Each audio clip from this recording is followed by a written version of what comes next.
Hello and welcome to another episode with me, Rupi, in the Doctor's Kitchen, and we have the lovely Zanna again. Whoop whoop. She's basically taken over my YouTube channel, and I'm not ashamed of that. Yeah.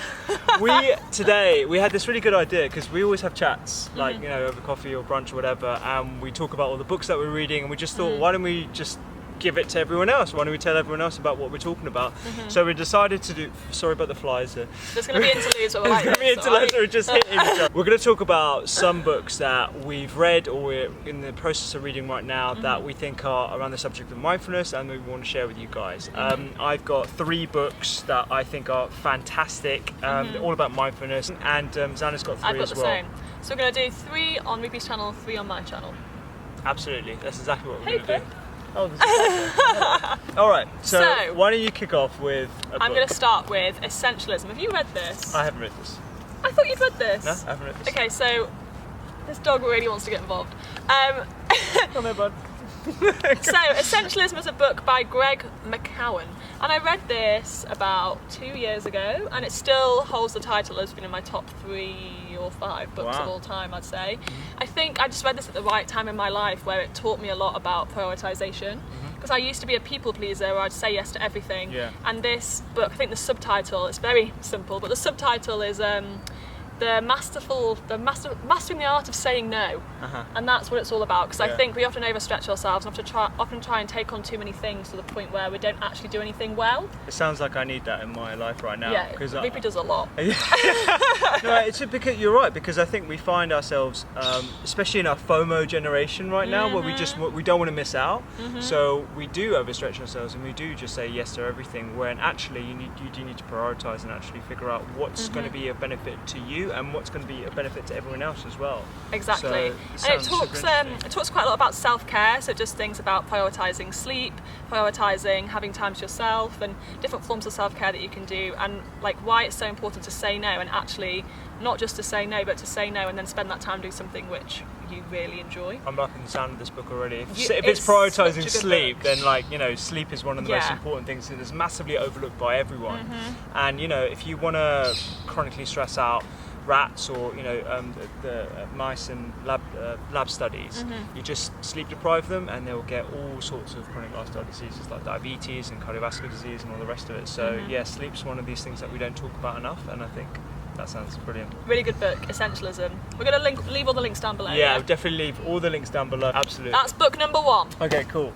I am going to talk about Your Brain on Nature. Have you heard of this book? I haven't. I think I mentioned it to you briefly. You have mentioned this, but but we didn't talk about it too much. So this is written by a medical doctor and a naturopath as well, and they've kind of collaborated on this book basically to try and link the evidence between nature and its effect on health. So they linked to a whole bunch of different studies and about flies.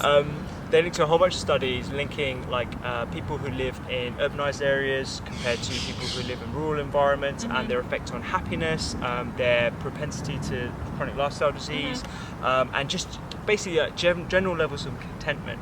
There's some really interesting studies where they showed students some images of like green and woodland and stuff like that, and then got them to do a test, and then they showed them the same group of students or maybe a different group of students some urbanized environments, lots of concrete, graffiti, etc., and they got them to do similar sorts of tests, and they found that their concentration was much lower.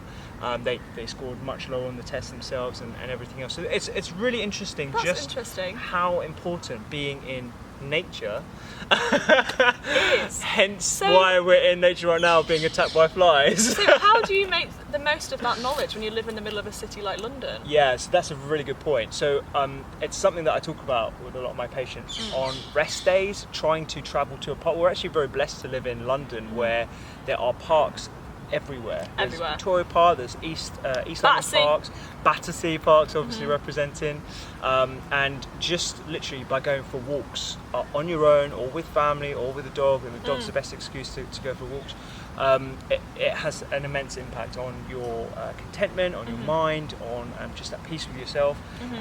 And there's even some research looking at the chemicals that are released in the air by different sorts of plants and vegetation, and how that might be having an effect. Almost kind of like on the similar lines to aromatherapy, which I find very interesting. I don't know too much about it, but I think it's very interesting nonetheless that maybe that's a scientific explanation why people will walk through nature quite often, have lower rates of disease and stuff. Have you heard of forest bathing? It's a Japanese concept. I have, and you know what? They've just opened a hotel in the Lake District or in the Cotswolds, and it's the first UK like forest bathing place. And they have on the roof they have these like big baths that you can like look up at the forest. I can't remember the exact Japanese word, but it's a thing in Japan. Where you literally just go and bathe in the forest and just immerse yourself in nature. And there's some super interesting research looking at inflammation levels going down, and obviously propensity to disease and stuff. There is a hotel in the UK which now does that, because I got invited to go and look at it. Oh really? Oh nice. Oh, epic. Let me know how it is. Maybe you should, and read this book whilst you're there. So, right, I'm going to assume you've read this. No. I can't believe I haven't read this. This one's huge! Million copy bestseller! This is a big one, I'm really poorly read. Okay, I'm really getting annoyed, but this fly, it's like in my... Look, have you seen him? Oh yeah. He's just like, hey Zanna, let's hang out. No, I've got a boyfriend, like, stop it. Right, Mindset by Carol Dweck. I, again, think I read this at a time in my life when I needed to read it. It's all about developing a growth mindset. I'm sure you know about growth mindset. So it's kind of like the locus of control. I don't know if any of you guys studied A-level psychology. When you look at, basically this talks about the fact that you control your life. I think people often push control to other people. They're like, oh, I'm just unfortunate, I have the worst luck, like everything bad happens to me, I'm never going to be a success because I come from this background or because of this or that. And this book basically talks you out of that mindset and explains that you have the power to control your life and to do what you actually want to do with it. And it also encourages you to go into situations with a more positive mindset, because it talks about the value of fear. One of my favourite quotes is "Feel the fear and do it anyway." And this book... Oh, I've read that book. So this book talks about why fear is so important and what we actually learn from fear. Because basically if you have a growth mindset, doing something which you're scared of isn't that scary anymore, because you're going into it thinking, I'm just going to grow from this. So even if I fail, it doesn't matter. This is very serendipitous, considering you've just done trapezing and you were facing your fears. I was facing my fears. I just thought to myself, what's the worst? I got up to the top, I just thought to myself, what's the worst that can happen? I fail. And which you didn't. So I didn't. But even if I did, it doesn't matter, because everybody's a learner. I think it's a really, really valuable book, and it gives you a lot of motivation. I was going to say, does it have like particular exercises that you can do? Or so at the end of each chapter it has like a summary which has exercises. So this little block here at the end of each chapter has like questions that you need to ask yourself based on the topic in the chapter. Awesome. And you can like go away and write out your answers. It kind of makes you... Something which I've talked about quite a lot on my social media recently is the value of self-awareness, and I feel like this encourages people to develop self-awareness because it asks you questions and it makes you question yourself and how you actually think. So I think it's a really positive book, and it also focuses on different areas, so business, parenting, school, relationships, and then just general mindset. I'll definitely give that a read. Who's it by? Dr. Carol Dweck. Carol Dweck, okay. Yeah, I do kind of feel like the first chapter summarises everything and then the rest of it goes into depth, but I found it absolutely fascinating and I like devoured it. Epic. So that's going to be in the link below. And what we're going to do now is we're going to go over to Zanna's channel. Whoop whoop. So make sure you go over there. The link will be below again. And we're going to talk about 3 other books. I've got 2 and you've got 1 more, right? Go check it out there. Give this a thumbs up if you liked it, and if you want to subscribe, that would be awesome as well. Do it. And we will see you on the other side. See ya. Bye. Happy, spinning, clapping, laughing, dancing in the blackness of magic. Get it, have it, bag it, throw yourself on the